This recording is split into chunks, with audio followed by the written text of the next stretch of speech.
parece que sí. Bueno, vamos a dar comienzo ya a las actividades del día de hoy. Buenos días a todos, buenos días, gracias por acompañarnos. Recordemos que estamos en la conmemoración del Día Mundial de la Meteorología, el océano, nuestro clima y nuestro tiempo, en nuestro segundo día de actividades. Y solamente para hacer alusión precisamente a lo que se hablaba el día de ayer, el pronóstico del tiempo para el día de hoy nos dice que la temperatura mínima dentro de la ciudad fue de 13 grados y en las afueras fue de 8 grados centígrados. Estaremos experimentando altas temperaturas esta tarde, por lo que la temperatura máxima estará entre los 31 y 33 grados. La mínima para mañana se espera de entre los 12 y 14 grados. La salida del sol estará la salida del sol es a las 6:53 y la puesta del sol a las 19:04. Muchas gracias y le voy a pasar el uso de la voz al doctor David Ábalos. Éxito en los trabajos del día de hoy. Nuevamente, muy buenos días a todos y todas. El día de hoy comenzamos con el segundo día de actividades de la conmemoración del Día Meteorológico Mundial, con el lema El océano, nuestro clima y nuestro tiempo. El día de hoy tenemos la charla de estudiantes de la maestría en Ciencias de Hidrometeorología de último semestre. Vamos a arrancar con los estudiantes de la doctora Irinea Terenchenko. Ellos nos hablarán de la física del caos, donde explicarán los fundamentos científicos y técnicos de la predicción y observación del tiempo, así como de la física del caos y su incursión en la modelación numérica de la atmósfera. Los estudiantes son Julián Caballero Sergio, López Concepción Giovanni, Miro González Adrián y Vázquez González Luis Ernesto. Entonces vamos a iniciar con las actividades del día de hoy. Nuevamente, bienvenidos a todos y esperamos que sea de su interés las actividades que tenemos para el día de hoy. Bienvenidos. Gracias.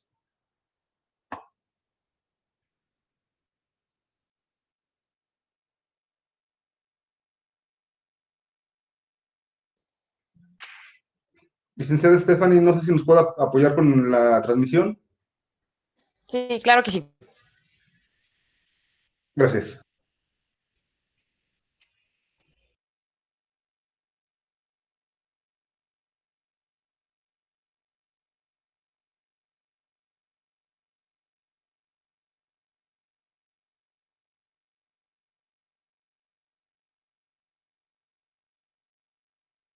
Buenos días, un saludo tengan todos. Me presento, mi nombre es Giovanni Arturo López Concepción, soy licenciado en Meteorología y actualmente me encuentro cursando el cuarto semestre de la maestría en Ciencias en Hidrometeorología que se imparte en el Centro Universitario de Ciencias Exactas e Ingeniería de la Universidad de Guadalajara. Hoy, en conmemoración al Día Mundial del Meteorólogo, que se celebra anualmente cada 23 de marzo, vengo a hablarles acerca de la teoría de la física del caos y cómo se relaciona la misma con las ciencias meteorológicas. Se dice que es posible que un pequeño acontecimiento pueda desencadenar una sucesión de eventos insospechados hasta tener los mismos consecuencias enormes. Por ejemplo, que el aleteo de una mariposa en Brasil podría desencadenar un tornado en Texas. De aquí surge la interrogante que estaremos respondiendo el día de hoy. ¿Existe el efecto mariposa? La teoría del caos. Ya para el año 1800, el filósofo Johann Gottlieb Fichte escribió: no se puede mover de su lugar un grano de arena sin cambiar en algo todas las partes de la inconmensurable inmensidad. En los años 50, Ray Bradbury escribió la historia El ruido de un trueno, en la cual su personaje viaja a la prehistoria y accidentalmente pisa una mariposa. Al volver al presente, el protagonista nota que los edificios han cambiado y que ha ascendido un dictador al poder. Este efecto pasó de la especulación a la ciencia en 1961, cuando el matemático meteorólogo Edward Lorenz quiso realizar una predicción del clima ingresando datos como humedad y velocidad del viento a un modelo matemático, generando resultados para un par de meses. Para verificarlos, volvió a ingresar los datos, pero al repetir el procesamiento sucedió algo inesperado, porque aunque al principio los resultados eran prácticamente idénticos, para el futuro cercano, después de algunas semanas, eran completamente diferentes. Esto no se debía a ningún error de la computadora, Simplemente, la segunda vez los datos estaban redondeados a 3 decimales en vez de a 6. O sea, que hasta el aleteo de una gaviota puede afectar la trayectoria de un huracán, pensó Lorentz. Después cambió la gaviota por una mariposa. Este efecto, en el que un cambio diminuto al principio provoca efectos enormes en los resultados, se denomina dependencia sensible a las condiciones iniciales. Esto provocó muchos dolores de cabeza, debido a que, como ya sabemos, la física clásica se precia de ser determinista. O sea, si conoces las condiciones iniciales de algo, podrás determinar por adelantado su trayectoria y posición final. Las ecuaciones de Newton son el ejemplo por autonomacia. Gracias a ellas se puede calcular y predecir los movimientos de los planetas y saber dónde estarán dentro de miles de años, por ejemplo. Para Newton, un genio indudable, predecir las trayectorias teniendo en cuenta las interacciones entre dos cuerpos era pan comido. Pero simplemente introducir un tercer cuerpo volvía las trayectorias caóticas e imposibles de predecir por medio del cálculo. El movimiento del sistema solar, aparentemente tan estable, se vuelve impredecible después de millones de años. Es aquí donde entra la teoría del caos. Ella declara que existen sistemas en los que, aun siendo deterministas, nada de azar ni de principio de incertidumbres, son esencialmente imposibles de predecir porque hasta las más pequeñas variaciones traerán resultados completamente diferentes. Por ejemplo, un péndulo tiene una trayectoria y velocidad perfectamente predecible conociendo las condiciones iniciales. Pero, al añadir un segundo péndulo, podemos ver que con el tiempo, la más pequeña variación produce patrones completamente diferentes. Y este es de los sistemas más simples. Hay sistemas complejísimos como el tiempo atmosférico, por ejemplo. Ahora bien, que un sistema sea caótico no significa que no siga patrones. Suele haber un conjunto de valores hacia los que el sistema tiende. Este conjunto se denomina atractor. Si graficamos las ecuaciones que Lorentz usó en su modelo meteorológico, los valores resultantes, aunque nunca se repiten, trazan este recorrido tridimensional en forma de mariposa, llamado atractor de Lorentz. Es denominado un atractor extraño, por lo tanto es ejemplo de un fractal. El famoso fractal de Mandelbrot es la graficación del conjunto de atractores de ciertas ecuaciones y, aunque parece muy abstracto, puede modelar comportamiento de fenómenos naturales como el crecimiento de una población de animales y oscilaciones de temperaturas en convección de fluidos. Los fractales en general sirven tanto para diseñar antenas para tu celular como para describir modelos cosmológicos.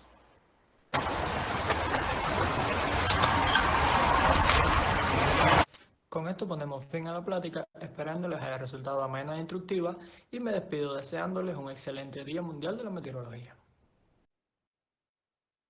Hola, ¿qué tal? Un saludo tengan todos los amantes de la meteorología. Mi nombre es Adrián Miró González, soy estudiante de la maestría en Ciencias en Hidrometeorología, que se estudia en el Centro Universitario de Ciencias Exactas e Ingenierías, perteneciente a la Universidad de Guadalajara, y en esta ocasión voy a platicarles acerca de las dos principales herramientas utilizadas en la actualidad para el pronóstico, conocimiento y vigilancia del tiempo y el clima en nuestro planeta. Me refiero a los radares y los satélites meteorológicos.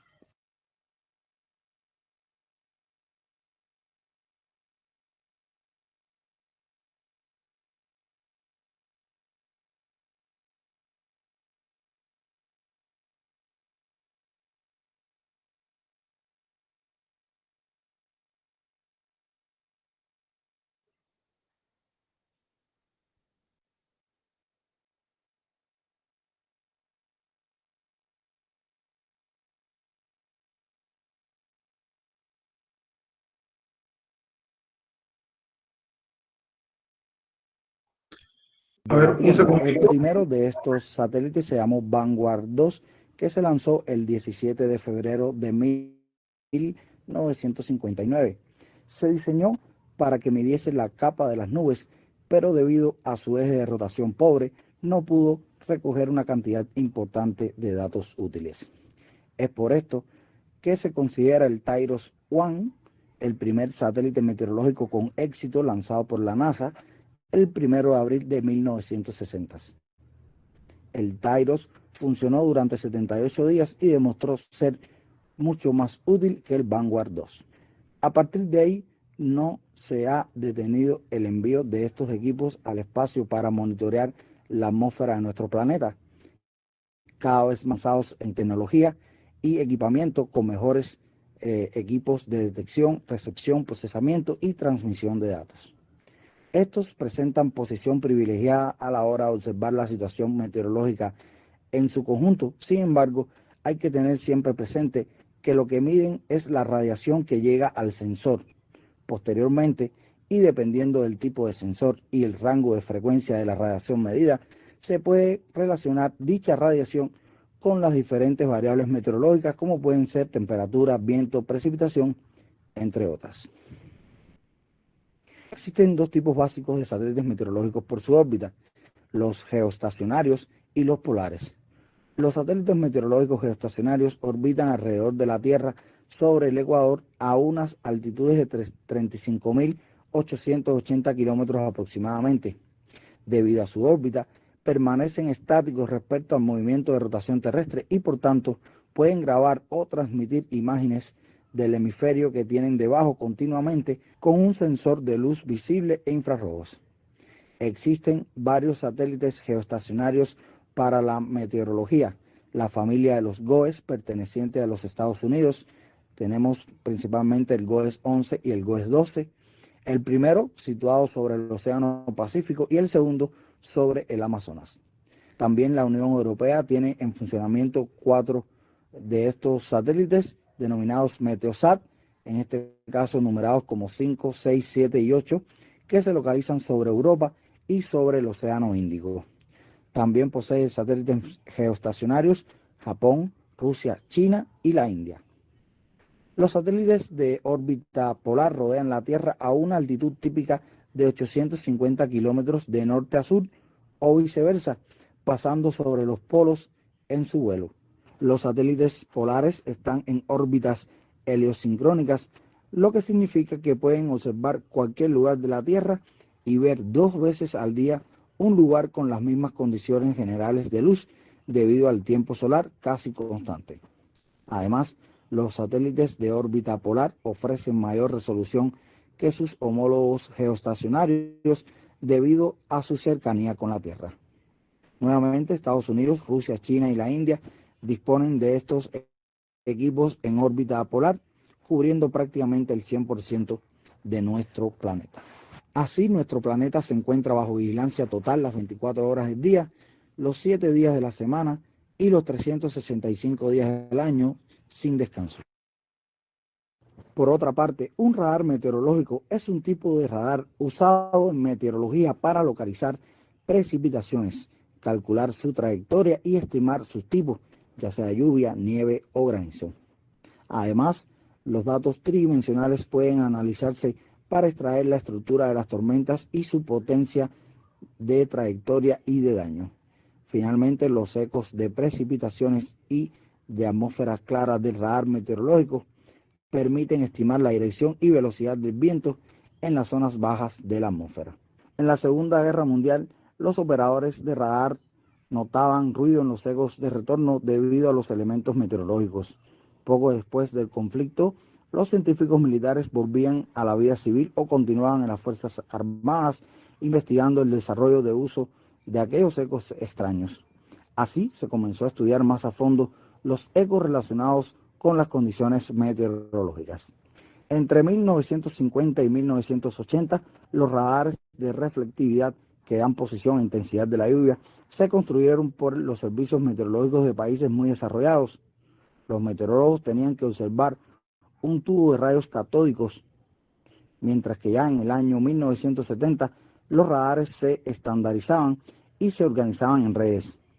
Se desarrolló el primer dispositivo para capturar imágenes de radar. El número de ángulos escaneados sube para obtener vistas tridimensionales de las lluvias. Se mejoran los barridos horizontales y verticales y en 1964 se comienza a experimentar sobre señales de polarización dual y el uso del efecto Doppler. Un radar Doppler es aquel radar que usa el efecto Doppler, valga la redundancia, en los ecos de retorno de blancos para medir su velocidad radial. Para ser más específico, la señal de microondas enviada por el haz direccional en la antena de radar se refleja hacia el radar y se compara las frecuencias arriba o abajo desde la señal de origen, permitiendo mediciones directas y altamente seguras de componentes de velocidad de blancos en la dirección del haz. Los radares Doppler se usan en la meteorología, también para la defensa aérea, el control de tráfico aéreo, los sondeos de los satélites y también para el radar policial de velocidad y la radiología. Entre los años 1980 y los 2000, las redes de radares meteorológicos son norma ya en Norteamérica, Europa, Japón y otros países desarrollados. Los radares convencionales son reemplazados por los Dopplers para añadir información sobre velocidad. Entre los productos que nos ofrece el radar meteorológico tenemos el PPI, el CAPI, el EcoTop y el Z Máximo, entre otros. Se denomina PPI a la proyección sobre el plano horizontal que pasa por el radar de los datos contenidos en una elevación del radar. Se define como CAPI como la representación de un corte horizontal a altitud constante de volumen polar de datos. Si imaginamos para un determinado píxel de la imagen la columna con base en el píxel que atraviesa verticalmente el volumen polar de datos, podemos definir el valor del EcoTop en ese píxel como la altura máxima de la columna a la que se podría asignar por interpolación de los puntos del volumen polar cercanos. Un valor de reflectividad superior o igual a un determinado umbral en dBz. Z máximo, por su parte, es la proyección de máximos de reflectividad sobre el horizonte. Representa en cada píxel el valor máximo de reflectividad en la columna. Este producto permite localizar con rapidez situaciones convectivas, aquellas células que en su fase inicial de desarrollo pueden estar manteniendo una altura sujeto por fuertes corrientes ascendentes, núcleos de granizo, sin que todavía estén dando eco en las elevaciones más bajas. Hasta aquí nuestra plática de hoy. Espero haya sido de su agrado y hayan aprendido un poco más acerca de los satélites y de los radares meteorológicos. No quiero despedirme sin antes extender una felicitación a todos los colegas y amantes de la meteorología en general por el Día Mundial de la Meteorología que se conmemora este 23 de marzo.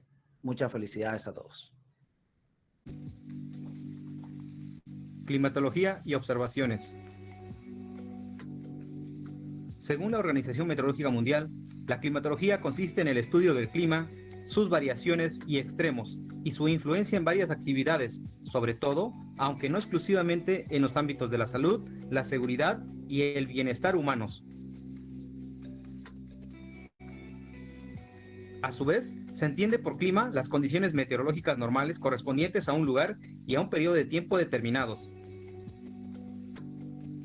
Uno de los principales usos de la climatología es precisamente para describir el clima de un lugar mediante diversos métodos estadísticos que toman los elementos climáticos como la temperatura del aire, la precipitación, la humedad, el viento, la insolación, entre otros, los cuales permiten caracterizar tanto el estado medio del tiempo como su variabilidad y sus tendencias en un periodo de tiempo determinado.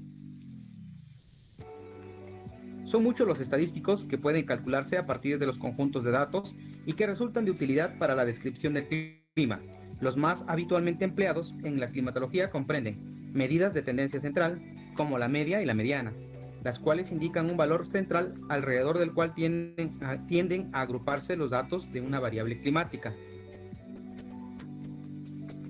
También contemplan las medidas de variabilidad, como la desviación típica y el rango de los datos, distribuciones de probabilidad, percentiles, valores extremos, etc.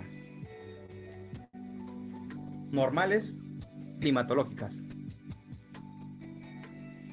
Para poder aplicar los métodos estadísticos es necesario disponer de las normales climatológicas, las cuales son las medidas de los datos climatológicos calculadas para un periodo uniforme y relativamente largo, que comprenden al menos 3 periodos consecutivos de 10 años.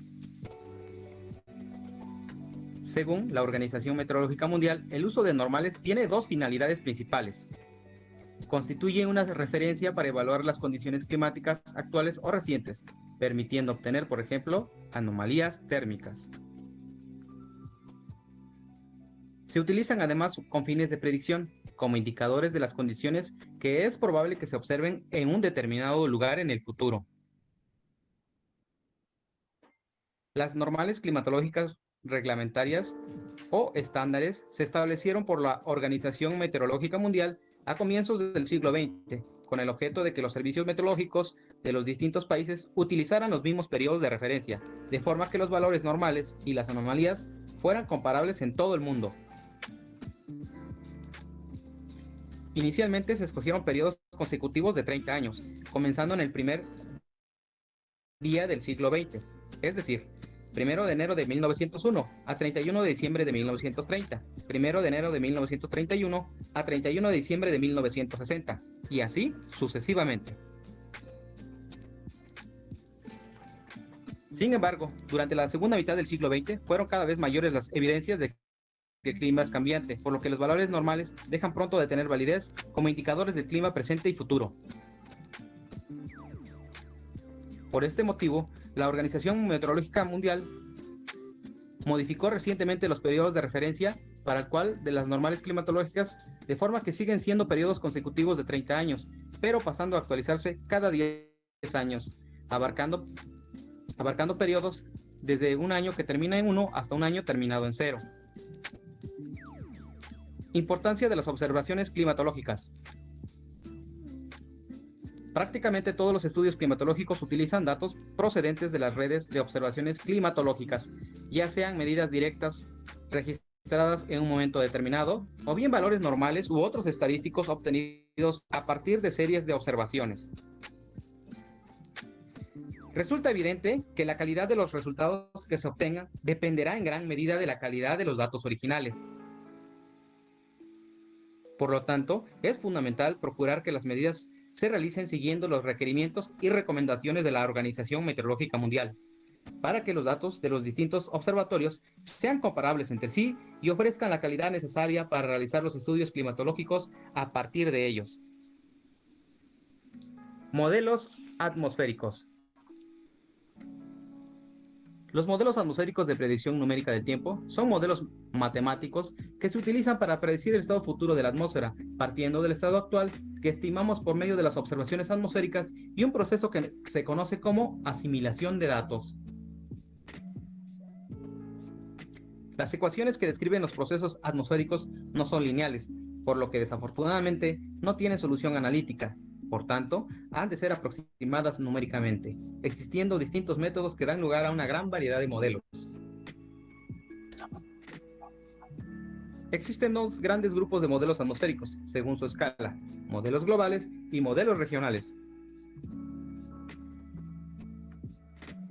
Los modelos globales simulan la atmósfera de todo el planeta, necesitan una gran cantidad de cálculo para su uso diario y requieren observaciones globales. Actualmente, las versiones operativas de estos modelos pueden llegar hasta los 9 kilómetros de resolución horizontal. Modelos regionales o de área limitada utilizan un dominio regional, por lo que la resolución horizontal puede ser mucho mayor a la vez que los modelos pueden ser más sofisticados. También su asimilación puede utilizar observaciones locales, como los datos radar. Componentes de un modelo atmosférico de predicción.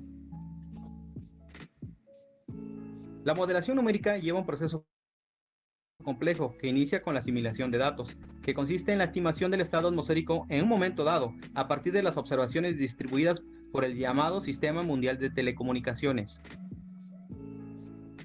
Según las normas de la OMM y otras normativas, sigue a esto la dinámica, que trata de aproximar de forma eficiente las ecuaciones de la atmósfera. Describe procesos que se presentan explícitamente en la resolución del modelo. Las ecuaciones que describen con más detalle la dinámica de un fluido son las ecuaciones de Navier-Stokes. Sin embargo, estas resultan ser muy complejas, por lo que es necesario resolverlo por medio de lenguajes de programación. Posteriormente se realizan las parametrizaciones físicas, en donde se lleva a cabo la estimación de los efectos de los procesos físicos que tienen lugar a escalas demasiado pequeñas para poder ser representados explícitamente por la dinámica del modelo. Los principales procesos que se parametrizan o simplifican son la radiación, la turbulencia, procesos de superficie, nubes convectivas y procesos orográficos. Finalmente, se ejecuta el postprocesado. A partir de las variables de predicción del modelo, se calculan muchas variables de interés para describir el tiempo: viento a 10 metros, temperaturas junto a la superficie, visibilidad, descargas eléctricas, etc. De manera general, la modelación numérica de predicción del tiempo lleva un proceso complejo, pero los resultados son muy aproximados a la realidad en la mayoría de los casos.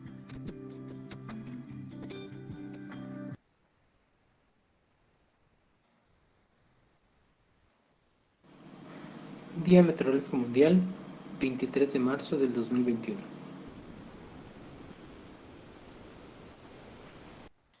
Supercomputación, un factor clave en la evolución de la predicción del tiempo. La predicción del tiempo ha ido siempre de la mano de la necesidad de realizar cálculos numéricos, por lo que los más grandes computadores del mundo han sido grandes aliados de los meteorólogos. La meteorología como ciencia es relativamente joven. La primera predicción meteorológica con base científica se atribuye al almirante Robert Fitzroy en 1860.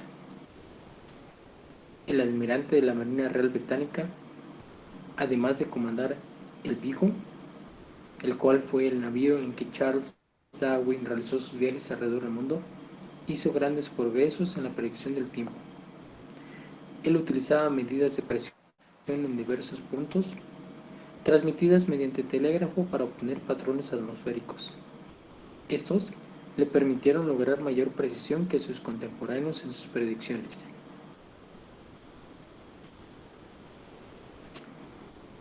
Su gran labor se vio reflejada al publicarse diariamente sus partes meteorológicos en el London Times a partir del 1 de agosto de 1861.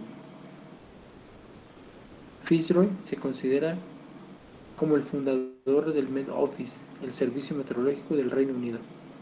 En el siglo XX, cuando el físico noruego Wilhelm Bjørnnes sentó las bases que permiten expresar la evolución en el tiempo a partir de una situación meteorológica inicial utilizando leyes físicas, y por tanto abrió la posibilidad de la realización de predicciones mediante cálculos numéricos. En 1904 publicó un artículo en alemán cuyo título puede ser traducido como El problema de la predicción del tiempo desde el punto de vista de la mecánica y la física. Las ecuaciones son la base de la modelización atmosférica. La no linealidad es una característica matemática que da lugar a procesos de retroalimentación y gran sensibilidad a los cambios. Esto en la condición inicial del problema.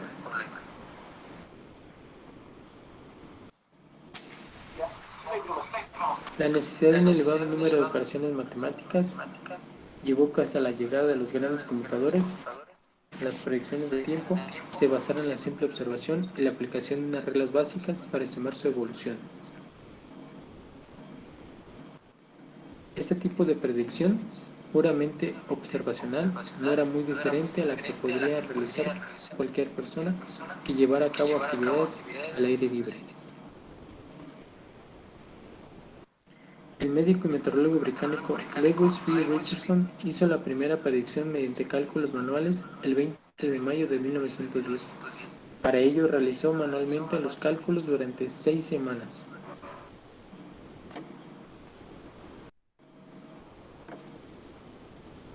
En 1922, Richardson publicó el Weather Prediction by Numerical Process, donde introdujo la idea de la necesidad del cálculo numérico en paralelo para la realización de predicciones meteorológicas. Por otra parte, John von Neumann fue parte del equipo que realizó la primera integración numérica de un modelo meteorológico, suponiendo un éxito y abrir una de las puertas a la predicción meteorológica tal y como la conocemos en la actualidad. De esto se puede mencionar el ordenador ENIAC, el cual fue construido en 1946 en la Universidad de Pensilvania.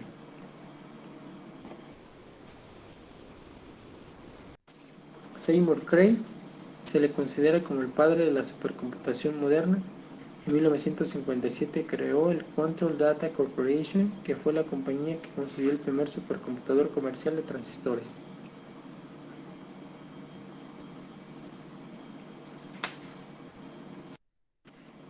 El nacimiento de la supercomputación comercial permitió que en el año de 1975 se creara el Centro Europeo de Predicción a Mediano Plazo, formado por 21 Estados miembros y 13 Estados cooperantes.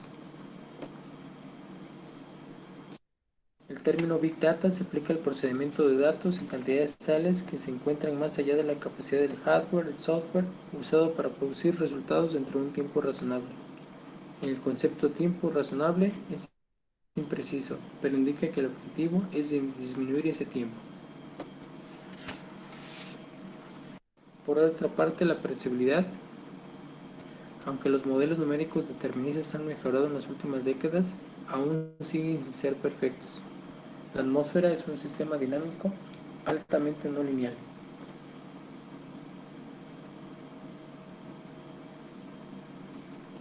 El sistema, con sensibilidad a las condiciones iniciales, impone un límite a su predecibilidad.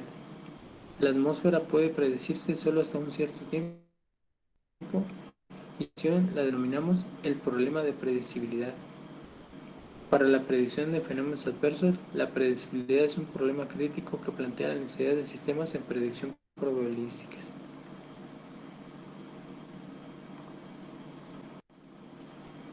Debido al carácter aproximativo de las simulaciones de los procesos atmosféricos, pequeños errores en las condiciones iniciales y errores en el propio modelo son las dos principales fuentes de incertidumbre que limitan la calidad de una predicción determinista.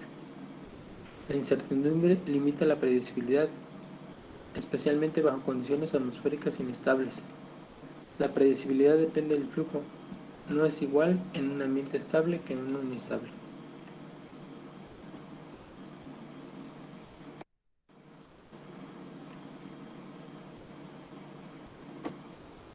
La atmósfera es un sistema altamente no lineal, sufriendo por ello sensibilidad a las condiciones iniciales y por ende una limitación temporal en su predecibilidad.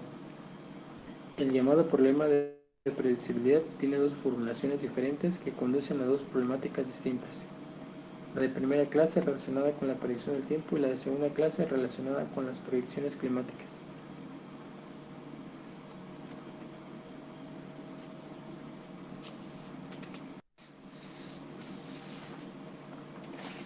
Existen fenómenos extremos y fenómenos adversos, términos que se refieren a diferentes conceptos. Los meteorológicos extremos se caracterizan por una poca frecuencia, fenómenos raros en un lugar que ocurren pocas veces desde el punto de vista climatológico y están en la cola de la distribución. Por otra parte, los fenómenos meteorológicos adversos son fenómenos de gran impacto. El término alto impacto suele encontrarse también en la literatura. En la vida humana, impacto social, económico, etc.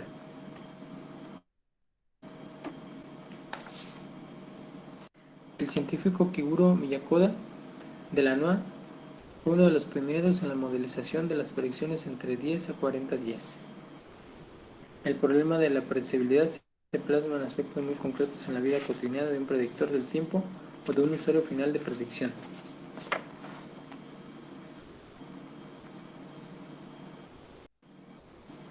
En la actualidad, todo sistema de predicción debe incorporar la predecibilidad de forma natural.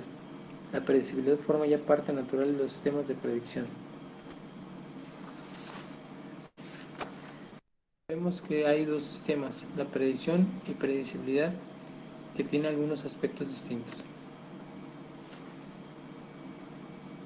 Por su atención, muchas gracias.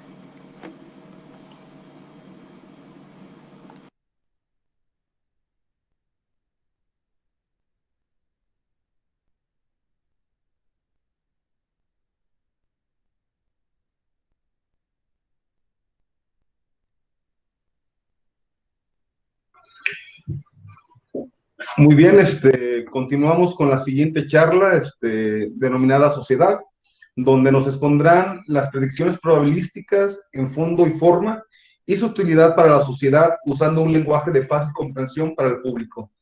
Nos expondrán los estudiantes del doctor Omar García, la estudiante Marlene Gutiérrez, José Juan y Joel Arián.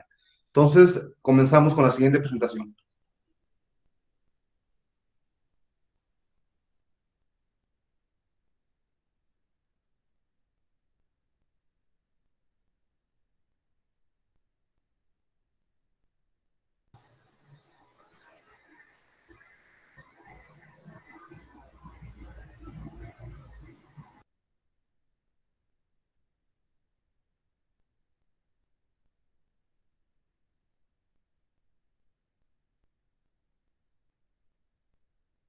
Y en la misma se estarán tratando temas de gran interés en este día. Hola, la presente charla estará impartida por los estudiantes de tercer semestre de la maestría Ciencias en Hidrometeorología, que se desarrolla en CUSEI, en la Universidad de Guadalajara, y en la misma se estarán tratando temas de gran interés en este Día Mundial de la Meteorología.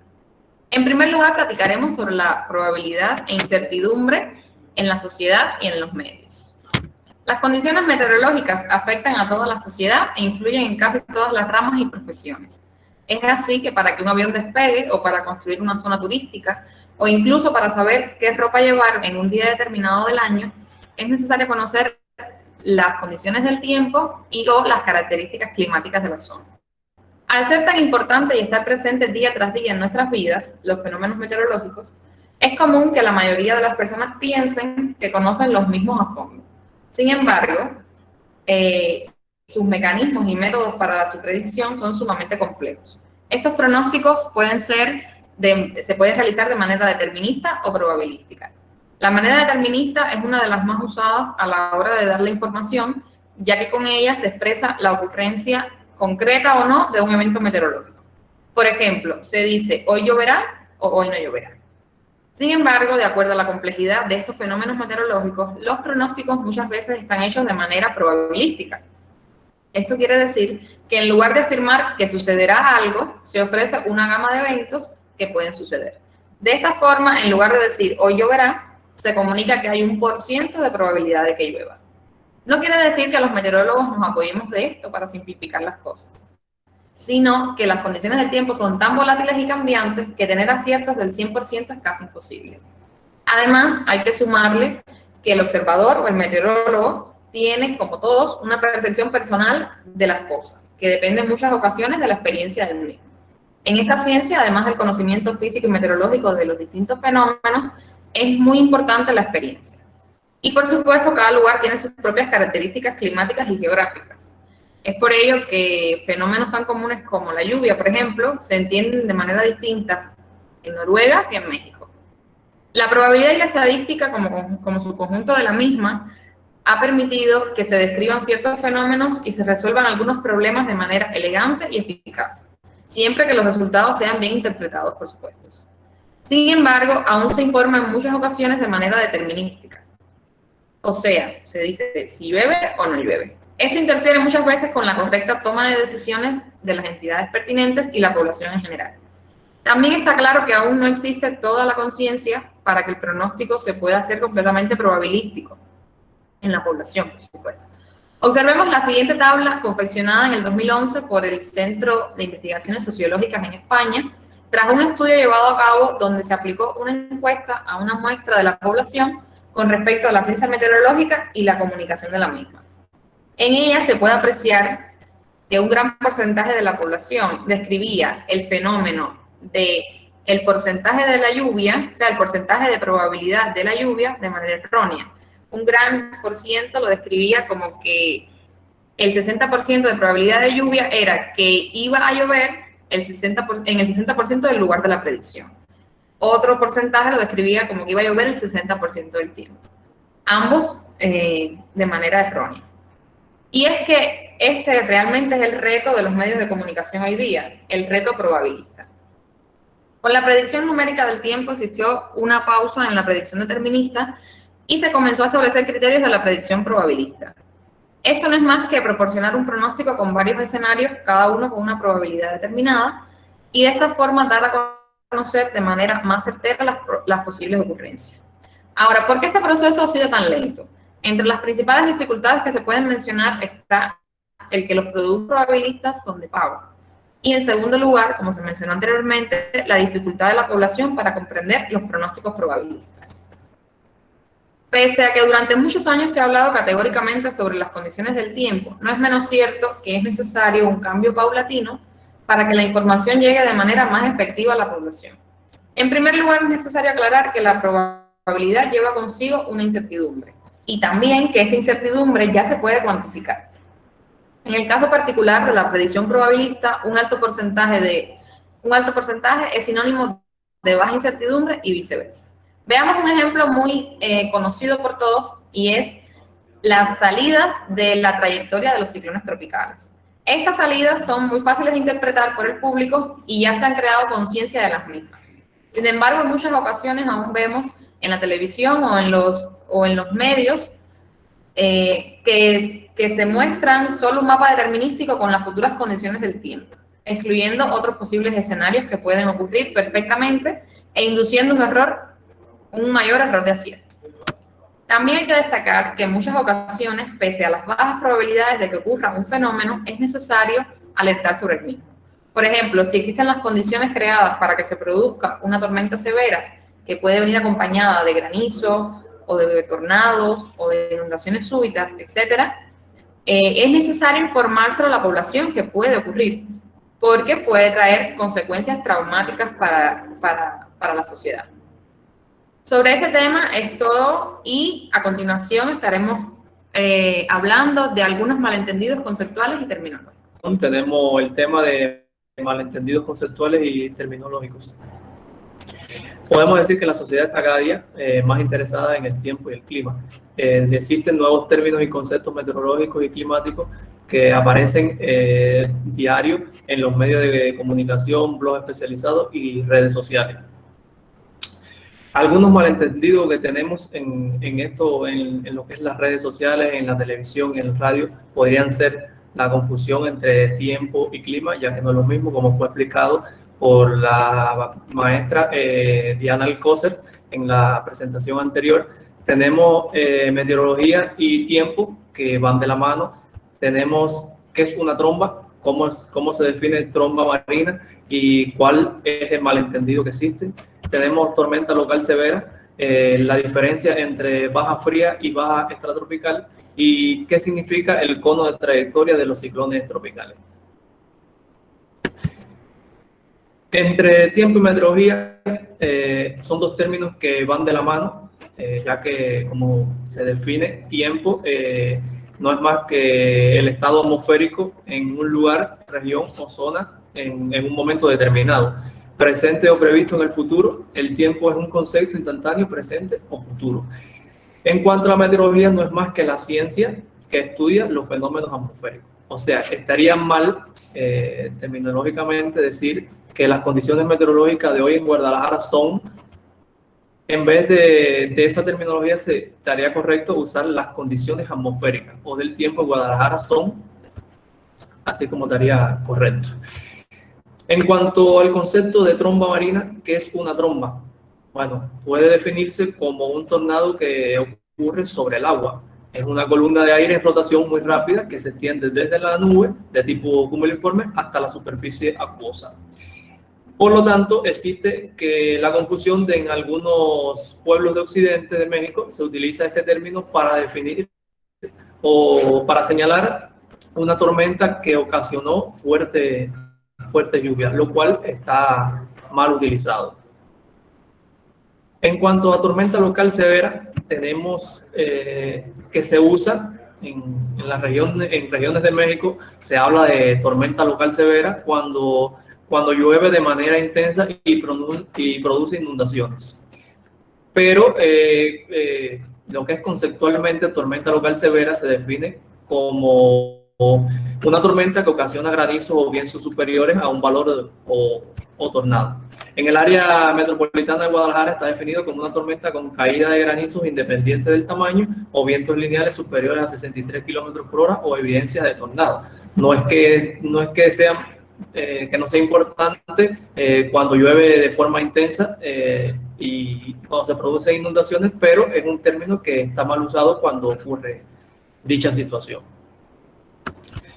Las diferencias entre una baja fría y una baja extratropical. Como podemos ver en las imágenes, primero, una baja fría no es más que un sistema que se caracteriza por presentar una circulación ciclónica que está bien definida en los niveles de 200 hectopascal y 300 hectopascal y está acompañada de un núcleo frío en los niveles de los 300 hectopascales, mientras que las bajas extratropicales son centros igual de bajas presiones que se generan en el seno de vaguadas polares en las latitudes medias y altas, debido al contraste entre masas de aire tanto calientes como frías.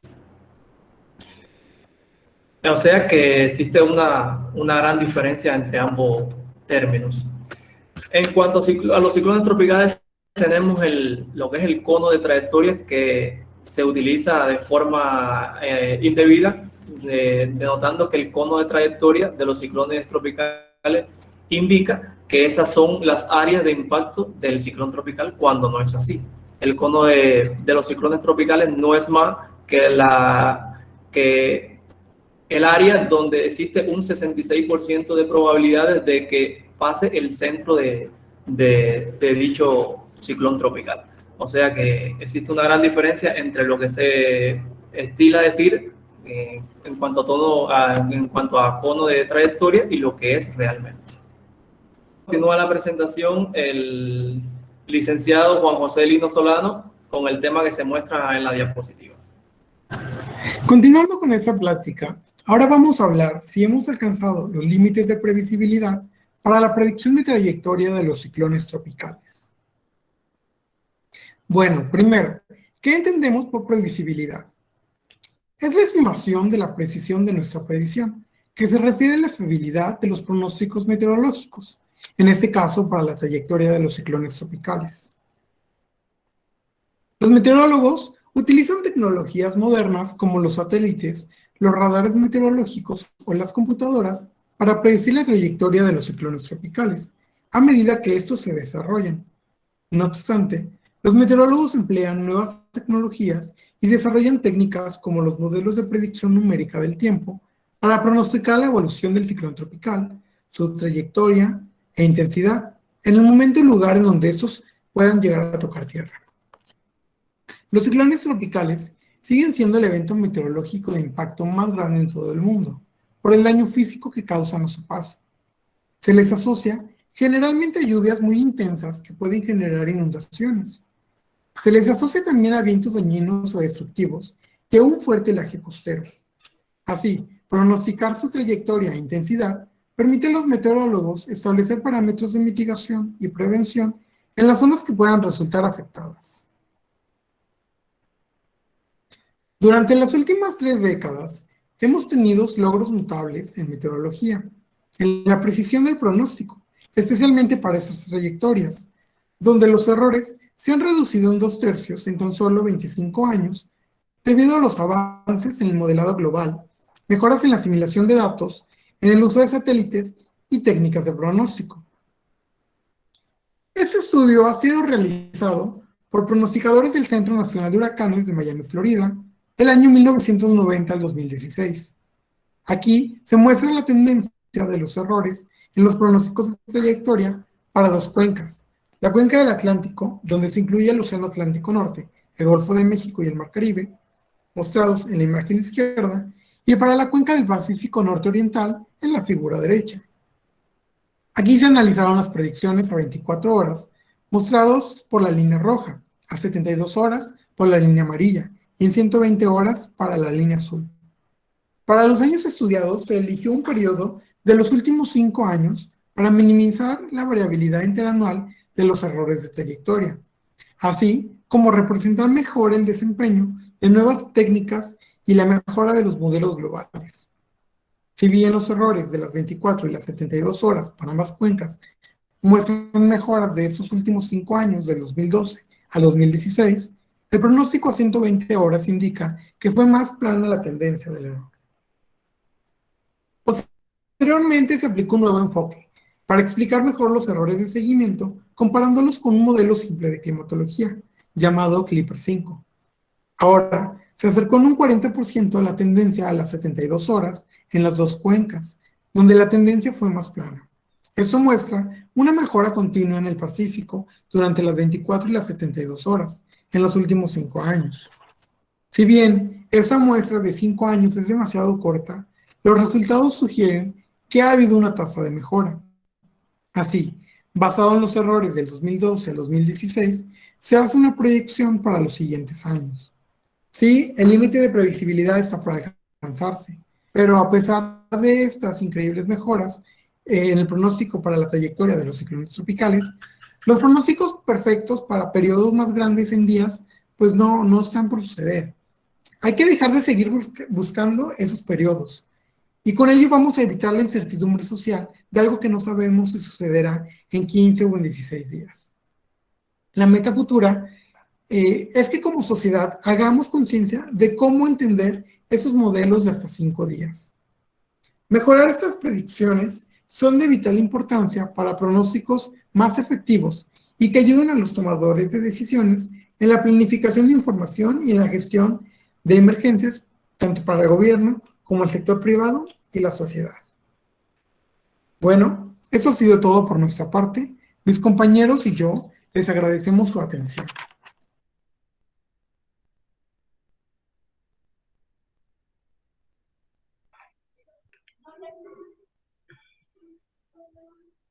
Bueno, muchas gracias a los estudiantes de la maestría. Muy interesante su charla.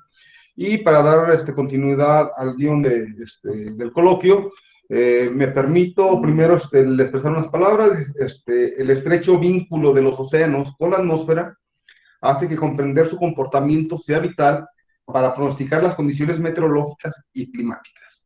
De ahí que me permito presentar a la doctora Elba Escobar Briones.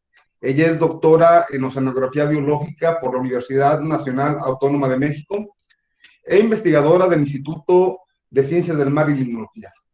También es docente de programas de licenciatura y posgrado en UNAM.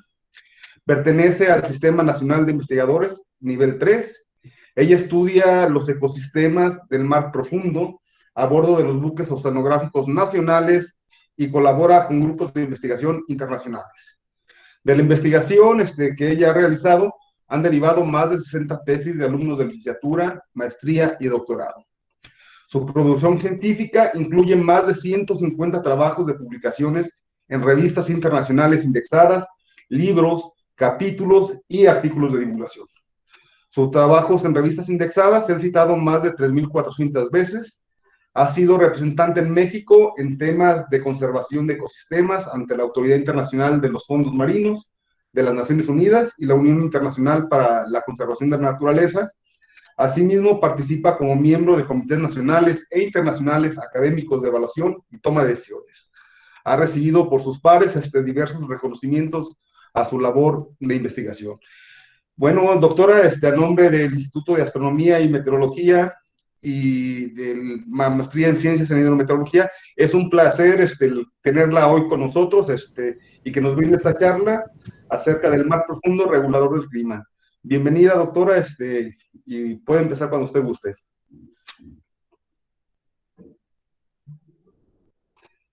Voy a compartir mi pantalla, entonces necesito que me den autorización porque me parece que no tengo esa autorización para poder compartir la pantalla.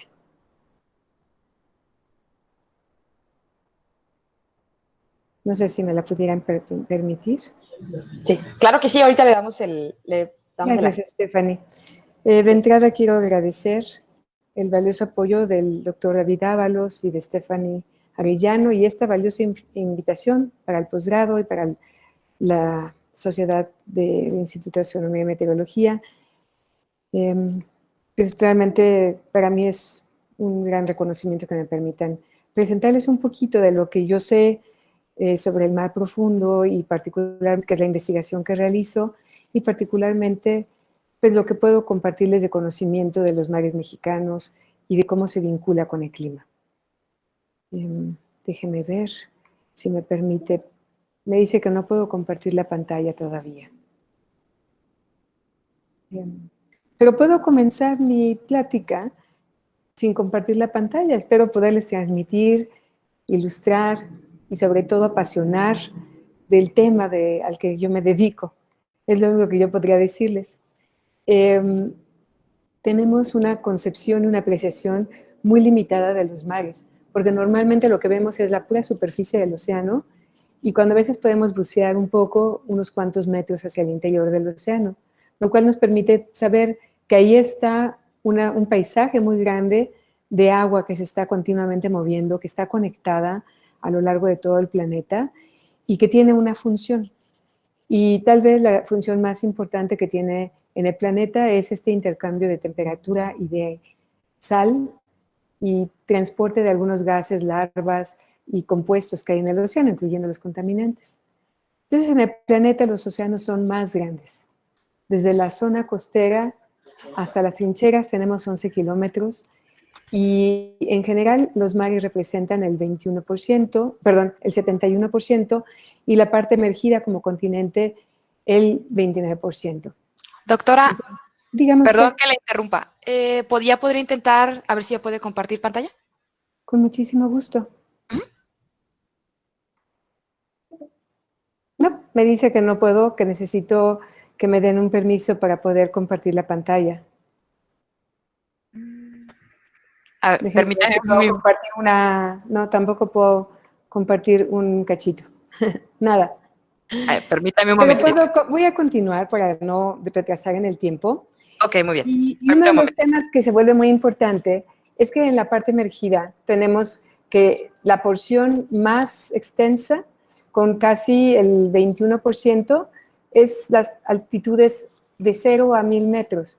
Y en contraste a la parte sumergida, una parte equivalente ocurre en aproximadamente 4 y 5 kilómetros. Y luego, inmediatamente en magnitud, entre 5 y 6 kilómetros de profundidad. Y después, entre 3 y 4. Entonces, la mayor parte se encuentra en la parte inferior, lo cual nos da un volumen total de 1.370 elevado a 10 a la 6 kilómetros cúbicos, que es 300 veces más espacio para la vida. Entonces, las implicaciones de que algo sea más grande en el planeta es que, en cierta forma, regula lo que está ocurriendo en el planeta. Nos dice que tal vez la sequía, la excesiva lluvia, el clima en general, está definido por la presencia de los océanos. Y esto no necesariamente es homogéneo a lo largo de todo el planeta, sino que cambia. En sí, hay una estructuración vertical en los océanos que está definida por luz. Y esta, de entrada, define fotosíntesis y, por lo tanto, la producción de oxígeno. De ahí que 2 de cada 3 bocanadas de aire que damos tienen que ver con el océano. Están definidos por oxígeno producido a través de la fotosíntesis en los océanos. La parte restante la generan plantas en el planeta, o sea, lo que está emergido. Es un balance muy delicado que tenemos entre la temperatura y la salinidad, pero particularmente el que más nos interesa es oxígeno, agua y alimento, que son los 3 componentes que permiten que exista vida en el planeta, y entre esa vida, la más importante es tal vez la vida humana, porque le hemos dado esa importancia. Hay un montón de otros organismos que también regulan esa producción de oxígeno, el balance de sal, de agua, pero sobre todo la remineralización en los océanos. En el diagrama que quería mostrarles, se ve cómo se definen estas zonas por luz, que sería una zona eufótica, que también es zona de mezcla porque está calentada por el sol y mezclada por el viento, transportada por corrientes y por oleaje. Y después por debajo de ella tenemos lo que se llama la zona disfótica o zona mesopelágica, que es una zona de penumbra en donde hay un poco de iluminación, pero no permite que esta cantidad de fotosíntesis que llega a producirse exceda la cantidad respirada de oxígeno y producción de CO2. Y posterior a esa, que es por debajo de los 1000 metros, tenemos lo que conocemos la zona profunda, que se extiende hasta las grandes profundidades del océano, y esa zona profunda es afótica, esto es sin luz, y en la cual ocurren una serie de procesos. Entonces, representando la zona epipelágica en el país, solamente el 3% en el Pacífico y el 4% en el Golfo de México y Mar Caribe representan a esta capa iluminada que produce el oxígeno. El resto, que son el 93% y el casi 96%, son aguas profundas, es mar profundo, y en ella ocurren una serie de procesos, pero antes de ir a los procesos, tal vez lo más importante son estas escalas de tiempo y espacio que definen los diferentes procesos en las diferentes masas de agua iluminadas, con poca iluminación y no iluminadas. Entonces, la zona iluminada tiene un recambio, tiene una serie de procesos que se llevan a cabo en 24 horas, máximo en 1 o 2 días, y está cambiando continuamente. Y esto es porque el océano está conectado, está en continuo movimiento, tanto vertical como horizontal. La zona mesopelágica o disfótica tiene procesos que ocurren en días y en varias décadas. Entonces, cualquier cosa que dejemos ahí o modifiquemos ahí va a tomar esos tiempos para poderse renovar, para poder cambiar y para poder volver a restaurarse. Cuando hablamos de la zona oscura, la zona profunda, estas aguas profundas requieren entre cientos a miles de años para llevar cualquier proceso de renovación. Esto es, si yo lo modifico, si yo lo altero, si yo hago una modificación de cualquier proceso, para restaurarlo, para renovarlo, para llevarse a cabo algo, requiere miles de años y cientos de años. De ahí que, por ejemplo, el hundimiento de las masas profundas, que son las que oxigenan el mar profundo, pues la ventilación ocurrió hace bastantes décadas. Y el cambio que estamos viendo actualmente de calentamiento ha llevado un proceso de muchas décadas y varios cientos de años. Y para volverla a renovar va a tardar otro tanto igual, porque tiene un proceso que recorre todo el planeta para poder llevar a cabo esta renovación. Tenía un pequeño video que era para mostrarles cómo es la diversidad biológica en estos fondos marinos, tanto en la columna de agua como en el fondo marino, se las debo, pero lo puedo describir muy fácilmente. Fondo marino, las aguas y el suelo, como no han sido expuestas nunca a la luz, tienen temperaturas bajas de 2 a 4 grados centígrados, podemos decir que son frías, obviamente son oscuras, nunca han tenido luz porque su hundimiento se debe a densidad, esto es un balance de salinidad de temperatura que permite que se hundan saturados en oxígeno y que vayan moviéndose a lo largo del fondo marino, y nunca han visto la oscuridad, porque cuando ocurre esto es justamente durante el otoño y el invierno en los polos, tanto polo norte como polo sur. Son aguas muy saladas, de ahí su alta densidad, porque la parte que se queda con menor salinidad, que es agua dulce, se congela y se vuelven los hielos polares. Entonces tiene una presión elevada, considerando que cada 10 metros incrementa una atmósfera. Es lodoso, es muy homogéneo, es muy estable y está limitado energéticamente porque requiere que se produzca materia orgánica en la superficie para exportarse por debajo de la termoclina y hundirse hasta el fondo marino o en media agua llevar a cabo una serie de procesos. Y por lo tanto, históricamente en el planeta, estamos hablando de la aparición de la vida, la aparición de los océanos, hace 4.4 miles de millones de años, vemos que ha sido estable, no ha cambiado mucho. Ha sido oscuro, ha sido frío, ha sido salado y esta presión elevada que es la que ha definido esta generación de una alta diversidad. Entonces, eso es el mar profundo y ahí es donde queda capturado CO2, queda capturado muchos otros de los componentes. Se puede decir que el océano en general es, además de ser el más extenso en la Tierra, que está además interconectado y que cambia constantemente y es impredecible, lo cual el ser impredecible tiene una cierta predictabilidad, la parte profunda, pues los tomadores de decisiones requieren que los datos sean predecibles. Y en el caso del clima, de meteorología, tenemos muchas mediciones a lo largo del día, lo cual lo hace mucho más predecible en sus modelos y en los pronósticos. Pero en el caso del mar no tenemos tantos y vamos a hablar un poquito más adelante de ello. Son más complejos, tenemos cambios latitudinales, estacionales, por profundidad y con diferentes fronteras que están definidas por esta salinidad y temperatura y las concentraciones de oxígeno. Requiere de herramientas altamente especializadas para su medición, representa grandes retos técnicos y de coordinación, sobre todo cuando uno sale al mar a medir cosas y hay laboratorios en costa. Y el costo es elevado porque en el mar, por la salinidad, todo se oxida, todo se pierde, y el llevar plataformas como son los buques oceanográficos o colocar boyas es extraordinariamente costoso y muy fácilmente hay que estarle dando mantenimiento y recambiarlo. Entonces, para poder tener datos, es muy necesario tener investigación de la mano.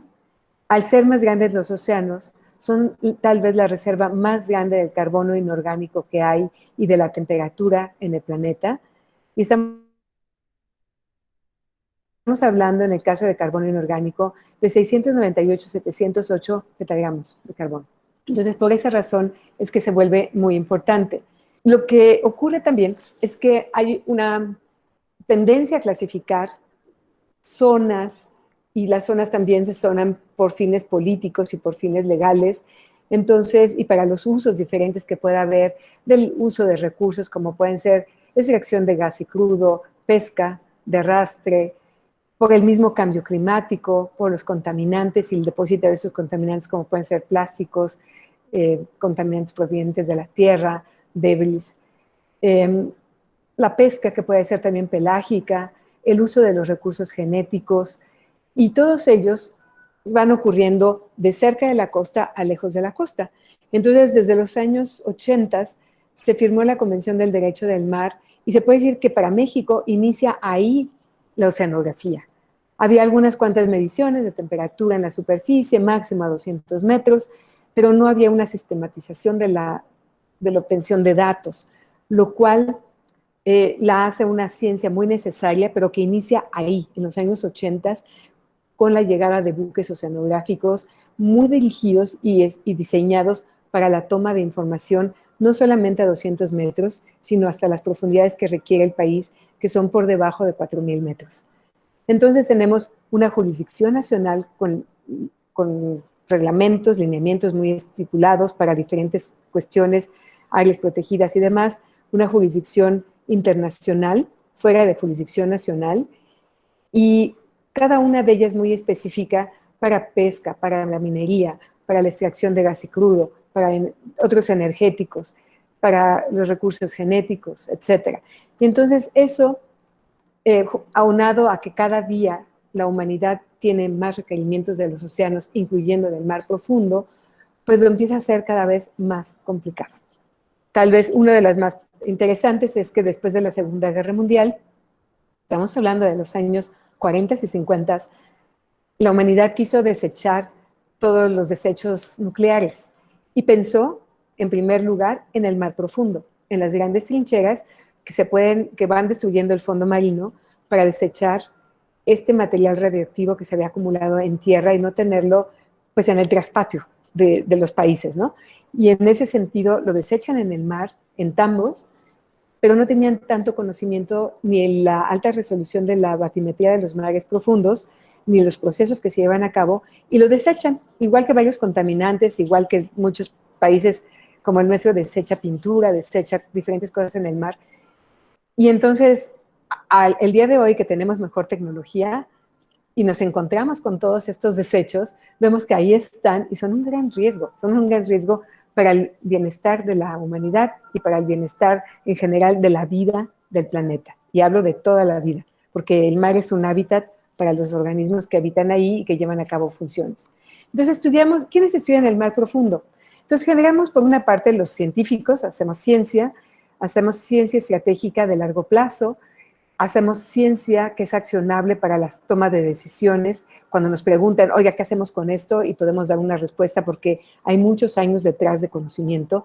Hay ciencia funcional e irreemplazable que ocurre solamente en una ocasión, como es el derrame de petróleo del Deepwater Horizon, y no hay réplicas estadísticas para ese tipo de ciencia funcional irreemplazable, ¿no? Es como una vez cada X décadas ocurre un evento, se me ocurre de un tipo de cuestión grande, espacial, que nos permite hacer una medición, pero solamente hay una medición que se hace en todo el mundo, pero no tenemos más réplicas, porque no ocurre más veces y varios días. Entonces, la ciencia que hacemos para el mar profundo es multidisciplinaria y tenemos que fijar en un espacio de un océano fluido con una ontología húmeda, pues diferentes parámetros, como serían las ciencias de la Tierra, que incluye la geografía, la geofísica, la geología y la paleontología, la meteorología, las oceanografías química, bioquímica, física, biología, la biotecnología, la microbiología, la ecología, los recursos pesqueros y las ingenierías que nos permiten estudiar energías electrónicas y generar equipos como con robótica, mecatrónica y electrónica, el cómputo para el diseño de software. Sí, dígame. Creo que ya tiene todos los permisos para poder compartir. A ver, no sé si pueden intentar. Intentamos nuevamente. Gracias. Deme un segundito y vuelvo a intentar y le digo si sí se puede. No,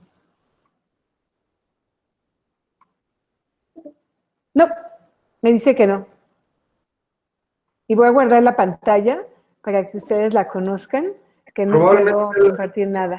El dominio de no, a lo mejor no es compatible con nuestra sesión, probablemente. Bueno, pues lo lamento, pero bueno, ya guardé la pantalla para que ustedes vean y analicen más adelante cuál podría ser esa causa.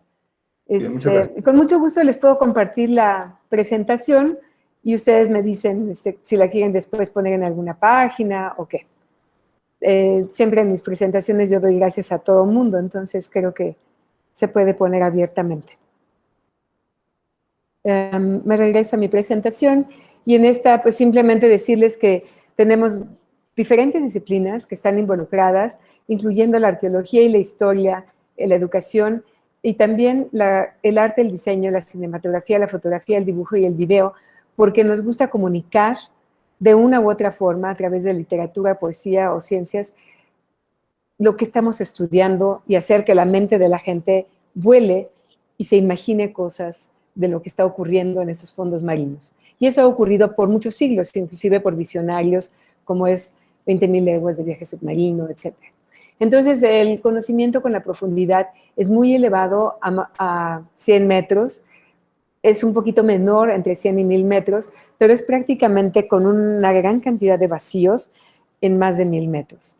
Entonces, los grandes descubrimientos de los océanos se llevan a cabo por tener financiamiento que permite llevar a cabo grandes expediciones, diseñar tecnología, y con el diseño de tecnología nos damos cuenta de las incapacidades que tenemos, de las limitaciones que tenemos con esa tecnología, y volvemos a invertir para volver a generar nueva tecnología, llevar a cabo programas de investigación, y en esos programas de inversión para investigación y nueva tecnología vamos llevando a cabo descubrimientos. Y el mar profundo es un ejemplo de ello, con el cual el día de hoy tenemos grandes descubrimientos y grandes cuestiones que nos permiten entender mejor el planeta.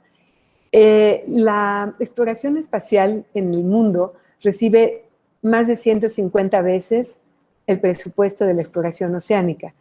Y visto desde el análisis del gasto interno bruto de la investigación y del desarrollo, pues básicamente de los países que más invierten en el océano, en la investigación de los océanos, podemos decir que son los países, algunos de ellos que son subdesarrollados, que requieren mucho apoyo, pero ellos invierten porque sus países dependen del océano, como son Perú, como es Sudáfrica, y después tenemos en Europa Irlanda, y después pueden seguir muchos países muy desarrollados, muy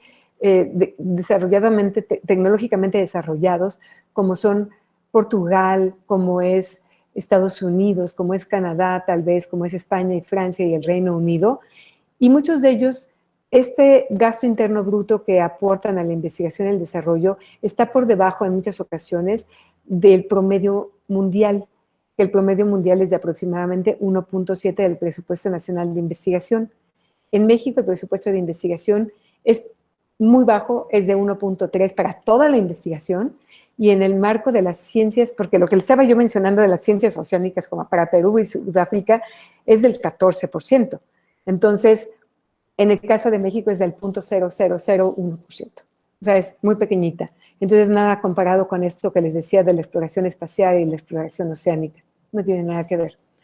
La importancia que tiene en herramientas para generar el estudio de la vida y de los ecosistemas oceánicos tiene una gran importancia para la sociedad y particularmente para atender los compromisos de país de la firma que hicimos en el año 82 como país en la Convención del Derecho del Mar, que implica tener una nación sana y un uso sustentable de los recursos, que así lo dice, y comprometerse a desarrollar y educar personas en el marco de los mares.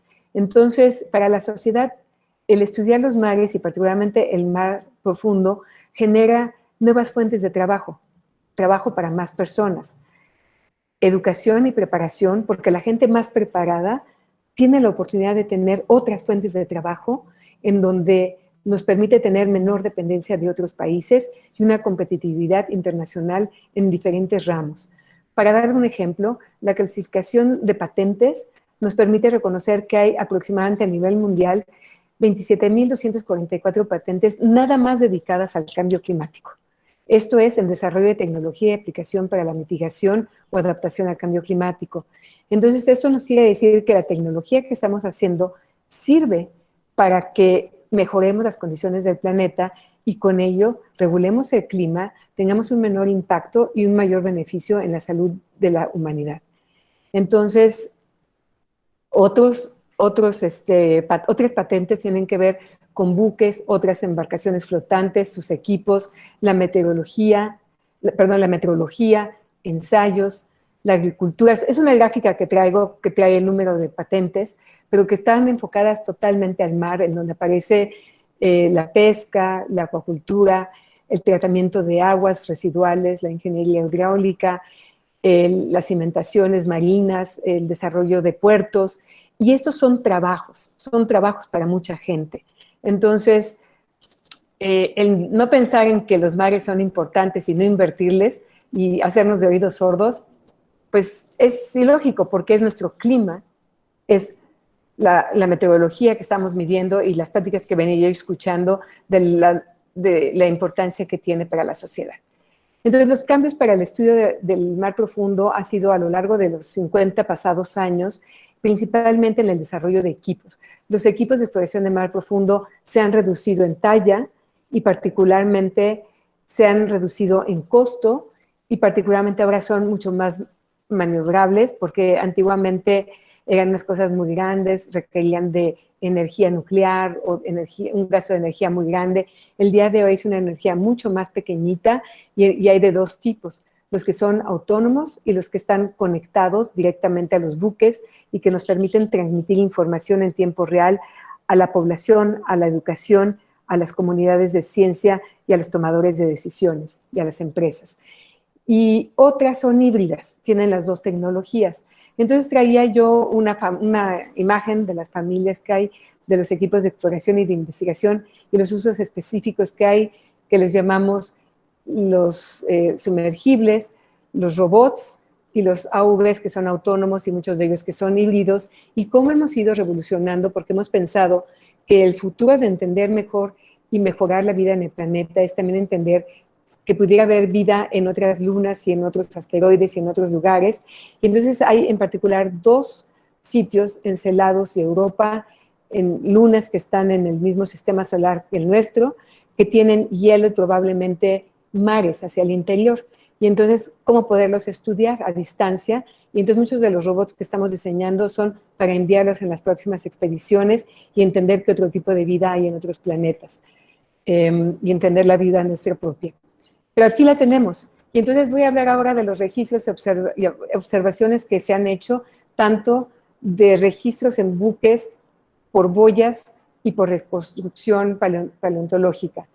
Y esto es parte de un reporte del IPCC del 2018, en donde está la cobertura de datos en porcentaje y cómo esos han cambiado desde el año 1800 hasta la fecha y cómo podemos tener un pronóstico de datos que vamos a tener hacia el 2100 y la importancia que tiene, pensando en el cambio que hemos visto en el planeta, de estar en un planeta totalmente estable y de los últimos 100 años o 200 años que se han disparado con un cambio impresionante en el clima y en los mares. Entonces, esa es una serie de gráficas que muestran que la mayor parte de las observaciones más antiguas son en la superficie de los océanos, después en aproximadamente 1000 metros, después hacia 2000 metros y después los datos más profundos. Pero que los modelos y las simulaciones se basan en estos datos que se han obtenido en la superficie, las observaciones desde sensores remotos en los mares y en tierra, desde los años 70, y se les suman todos los datos que hay paleontológicos en sedimento y en hielo, lo cual nos permite tener valores muy valiosos sobre lo que ha venido ocurriendo y cómo los mares se vuelven importantes para generar conocimiento y pronóstico futuro de lo que sería el clima en el planeta. Entonces se genera un mar de datos y son datos espaciales, datos ambientales, datos de diversidad biológica, de imágenes, de video y de sensores remotos. Y estos datos sirven para la investigación, para la toma de decisiones, para las políticas ambientales, para las metas del desarrollo sostenible. Y lo que es más importante que tenemos que tomar en cuenta es que como los datos son un bien común, deben ser de acceso abierto y deben seguir los principios de poderse compartir, de poderse reusar, de poder estar accesibles y asequibles. Entonces, en este sentido, los datos deben estar en repositorios y repositorios serios que estén validando que estos datos sean realmente importantes y útiles para el conocimiento. Entonces, muy importante para los mares y que debemos que considerar para el mar profundo es que la columna de agua superficial que está iluminada está vinculada estrechamente con el mar profundo a través de un vínculo columna de agua fondo marino en el cual tenemos producción, el máximo de clorofila y hay climatología de varios años que permite reconocer cambios en cómo los periodos estratificados de verano, los periodos de mezcla y surgencia en invierno dan condiciones diferenciales y el tiempo que cada uno de estos dura varía a lo largo de las latitudes, las longitudes, el tipo de mar en el cual nos encontramos y que nos genera la posibilidad de almacenar el carbono y la temperatura en el fondo marino.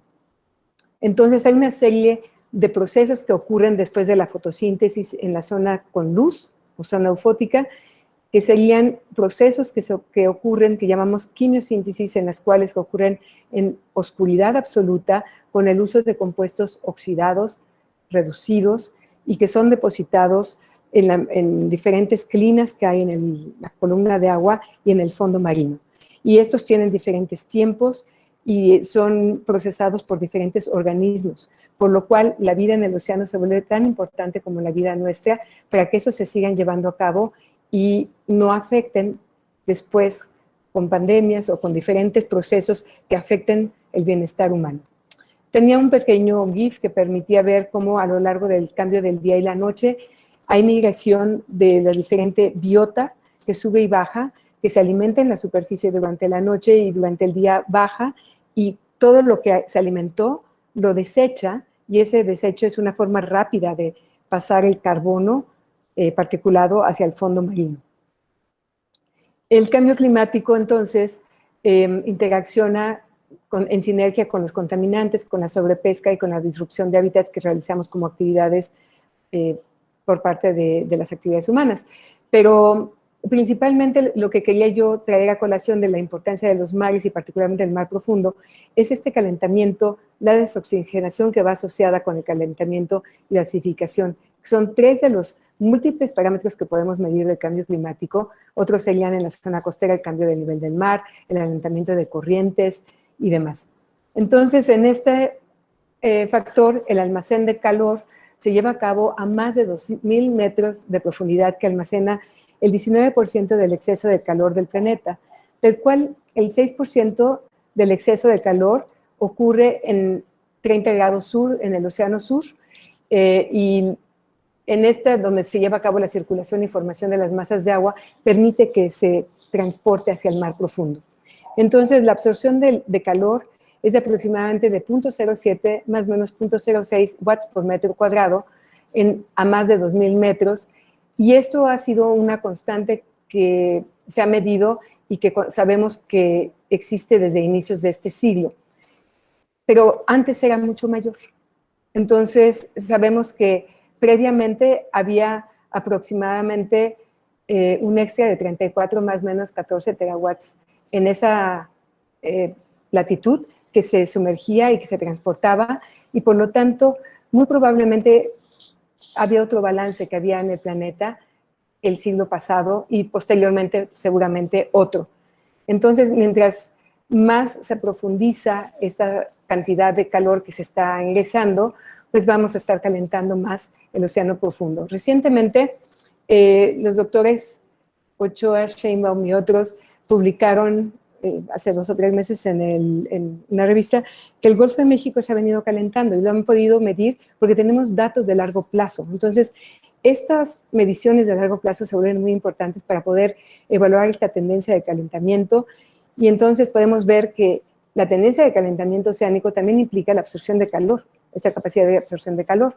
Entonces sabemos que desde el año 69 al año 93 hay 3.22 más o menos 1.61 zetajoules por año en nada más la capa de 0 a 700 metros y aproximadamente la tercera parte por debajo de 700 metros. Y esto ha cambiado y se ha duplicado del año 93 al año 2017. Entonces, ha habido un calentamiento que no ha parado desde el año 2005 y el cual tenemos que contemplar porque sí va a ser en algún momento dado un factor que va a alentar las corrientes y con ello pues va a cambiar cómo se oxigenan los mares y el oxígeno que va a haber en los mares y la vida que va a vivir en los mares. Y la causa que se le ha atribuido a esto por parte del panel del IPCC es el forzamiento antropogénico. Les traje un ejemplo de lo que habíamos hecho para fuera de jurisdicción nacional y que quería yo mostrar para la zona económica exclusiva, porque lo podemos expandir a la zona económica exclusiva, en la magnitud de la velocidad climática y la diferencia en el impacto negativo acumulado entre 1951 y el año 2000, y después ver cómo hay un pronóstico del año 2041 al 2060.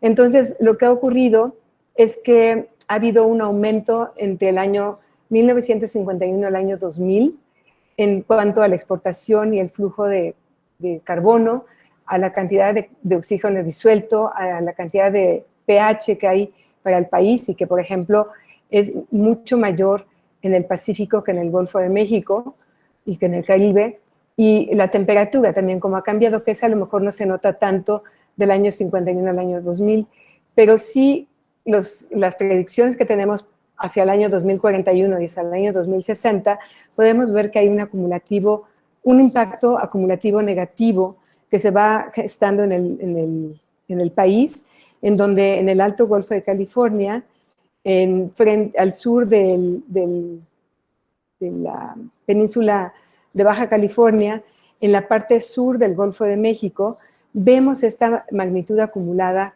cómo se incrementa y es mucho mayor, con una extensión mayor y hacia el interior una penetración mayor. Entonces, la importancia de generar información para la toma de decisiones la podemos ver reflejada en cómo hemos venido generando modelos para reconocer cómo va cambiando el oxígeno disuelto y con ello determinar y entender si vamos a tener o no pesquería en los próximos años, si vamos a tener la capacidad de pescar más profundo o simplemente también cómo se ha generado a lo largo de millones de años recursos minerales en el Pacífico, en la parte más remota del país y fuera de jurisdicción nacional y cómo va vinculada a esta, asociada a la saturación de oxígeno que tienen los mares. También nos ha permitido con ello delimitar y reconocer qué áreas podrían ser áreas de conservación y por ello el país tiene un área de conservación profunda en el Pacífico.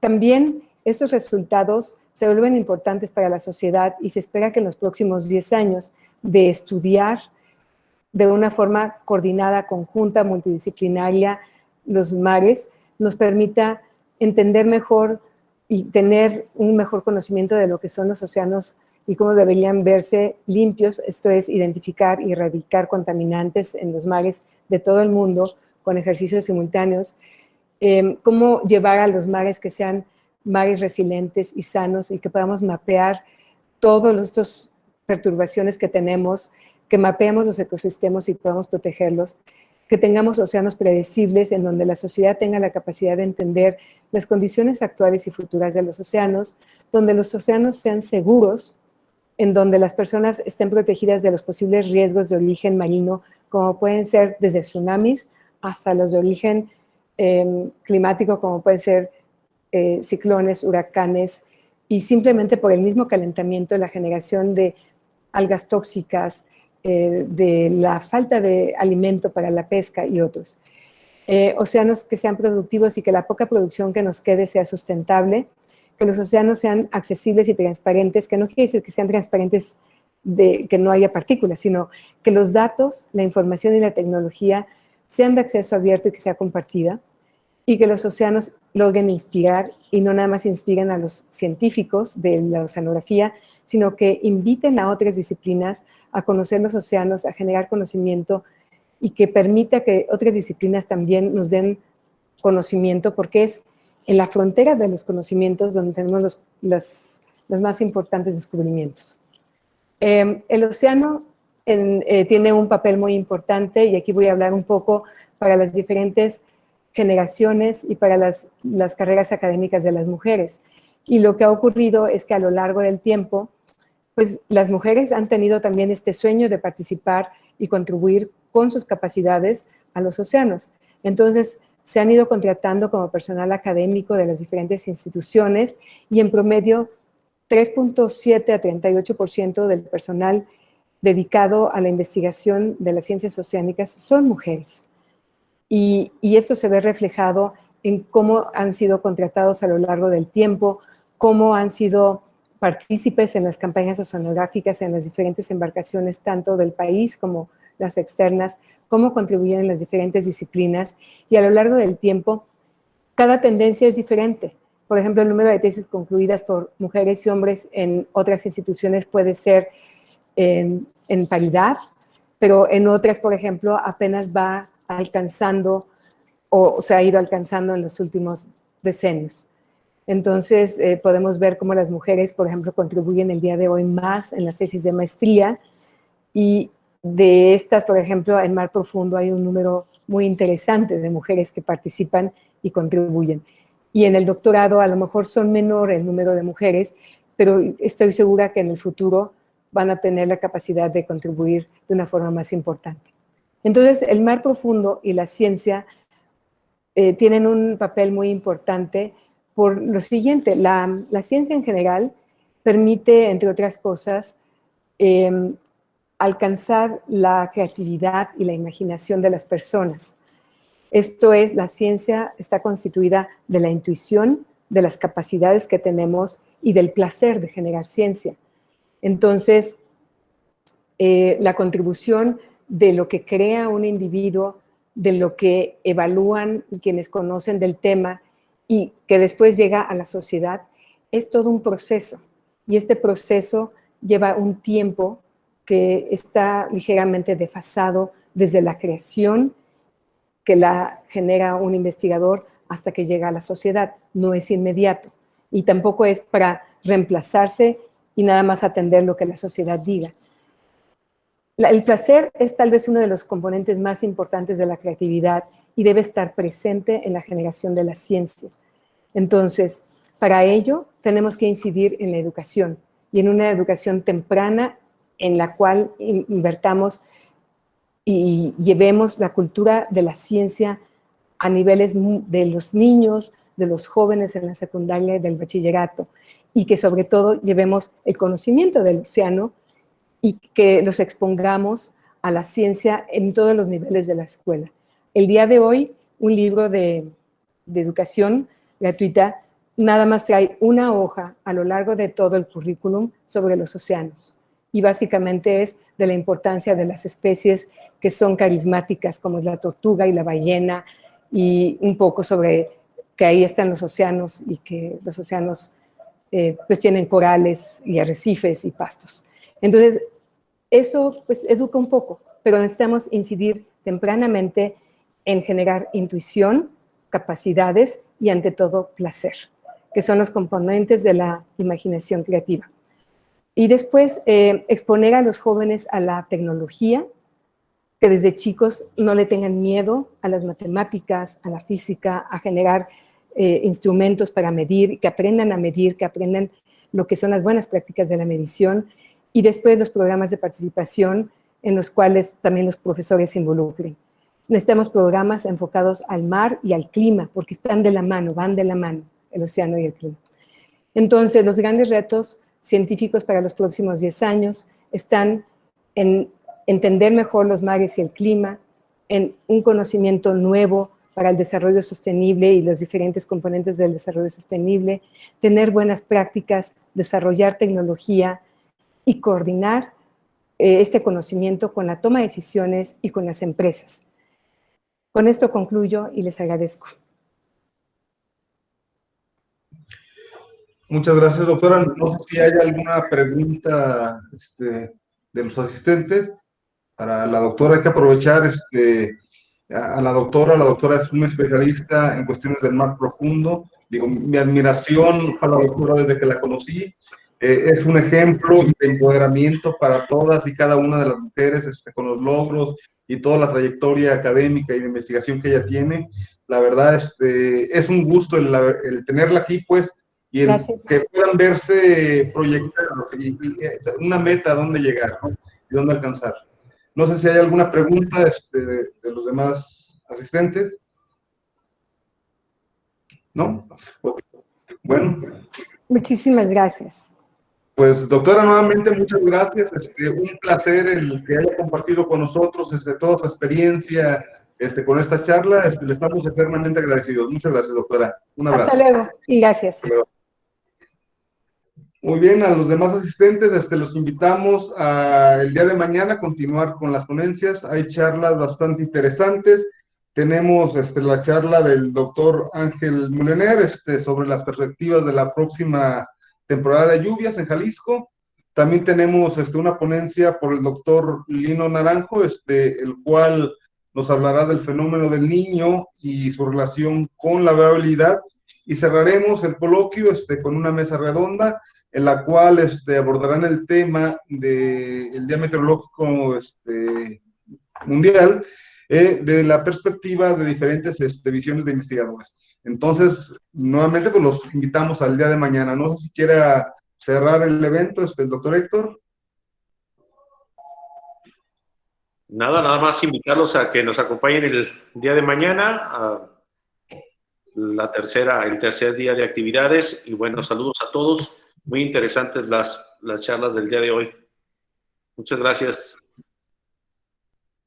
Muchas gracias a todos. Los esperamos mañana.